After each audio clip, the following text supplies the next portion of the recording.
Hello everyone. Today I'm excited to share an amazing video with you that you won't want to miss.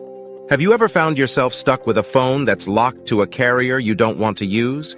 If so, don't worry because in this video, I'll show you how to unlock your phone from any carrier using a completely free method.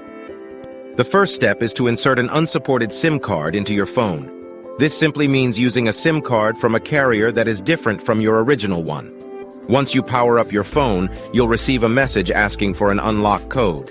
All you have to do is enter the unlock code, and boom! Your phone is now fully unlocked and ready to be used with any carrier you choose. To get a free carrier unlock code, simply visit useanysim.com and follow the easy-to-follow instructions provided. Once you've completed the process, you'll receive a network unlock code via email or a status unlocked notification in the app, depending on your device's carrier. I hope you found this tutorial helpful, and stay tuned for more exciting content coming your way soon.